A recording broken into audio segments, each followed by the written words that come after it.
कक्षा तीसरी, विषय हिंदी, पाठ 3, गोरैया मेरी सहेली।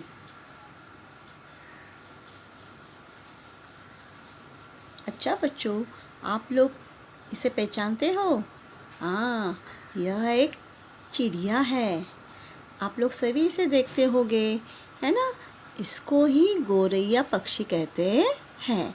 तो आज हम इस गोरैया पक्षी के पाठ के बारे में पढ़ेंगे। श्रवण, सुनो और दोहराओ। गोरैया मेरी सहेली। अच्छा बच्चों, आज हम इस पाठ का वाचन करेंगे। आप लोग ध्यान से सुनिए और ध्यान से देखिए। वो घोंसला बनाती, मैं बिगाड़ती। वह मुझे देखकर फुर से उड़ जाती और मैं गुस्से में आ जाती। पता नहीं इतना ज़बरदस्त विरोध होने पर भी वह अपने काम से हट नहीं रही थी। वह काम में जुटी रही और मैं परेशान होती रही। इस संघर्ष में कई दिन बीत गए। धीरे धीरे यह बात सारे घर में फैल गई कि मैं एक छोटी सी चिड़िया से लड़ रही हूँ। भाई साहब चिढ़ाते हुए पूछते, कौन जीता कौन हारा? धत तेरी की, थक गई वह भी एक नन्ही गोरैया से। भाई साहब जितना मुझे चिढ़ाते उतना ही मेरा पारा चढ़ता। एक दिन भाई साहब आए और हंसकर बोले, क्यों भाई, लड़ाई का क्या हाल रहा? ऐसा लगता है जैसे समझौता हो गया है। मैंने कहा, भाई साहब अब जाने भी दीजिए। मैं तो बेचारी गोरैया पर नाहक नाराज होती रही। यह तो बड़ी हिम्मत वाली निकली। मुझे तो इससे सबक लेना चाहिए कि मुकाबले करने वाले को कोई हरा नहीं सकता। भाई साहब आश्चर्य से मुझे देखते रहे और मैं खिलखिलाकर हंस पड़ी।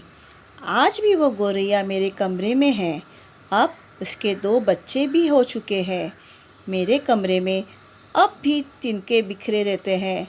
उन्हें मैं चुनकर एक कोने में रख देती हूँ। अब गोरैया मुझे बुरी नहीं लगती। उसमें मुझे साहस दिखाई देता है। गोरैया अब मेरी सहेली बन गई है। अच्छा बच्चों, अभी इस पाठ का वाचन होने के बाद अभी इसकी कहानी ध्यान से सुनिए। संक्षेप में आपको इस कहानी को मैं बता रही हूँ। एक छोटी सी चिड़िया थी। वो घोंसला बनाती थी और वो लड़की उस घोंसले को बिगाड़ देती थी। इस तरह यह कार्य चलता रहा। इस संघर्ष में कई दिन बीत गए। यह बात सारे घर में फैल गई। मैं एक छोटी सी चिड़िया से लड़ रही हूँ। तब भाई साहब मुझे चिढ़ाते, वे पूछते तो मुझे बहुत गुस्सा आता। एक दिन भाई साहब आए और हंसकर बोले, क्यों भाई, लड़ाई का क्या हाल रहा? लगता है समझौता हो गया है। मैंने कहा, भाई साहब अब जाने भी दीजिए।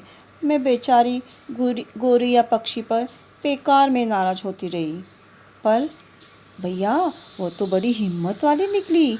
मुझे तो इससे सबक लेना चाहिए कि मुकाबला करने वालों को कोई नहीं हरा सकता। भाई साहब आश्चर्य में मुझे देखते रह गए और मैं खिलखिलाकर हंस पड़ी। अच्छा बच्चों, आज भी वह गोरैया पक्षी मेरे कमरे में है। अब मुझे वह बुरी नहीं लगती। उसमें मुझे साहस दिखाई देता है। अब गोरैया मेरी सहेली बन गई है। अच्छा बच्चों, अब इस कहानी से हमें क्या सबक मिलता है कि हमें मुकाबला करने वालों को कभी भी हरा नहीं सकते हैं। तो बच्चों, यह कहानी आपको अच्छी लगी होगी।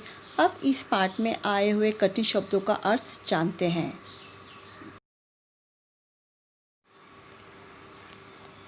विरोध, परेशानी। संघर्ष, परिश्रम।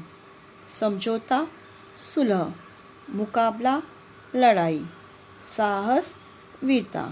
बच्चों, आप लोग ये पाठ को अच्छी तरह समझ गए होंगे। अभी आप लोग पाठ में आए हुए प्रश्नोत्तरों को लिखकर लाएंगे। धन्यवाद।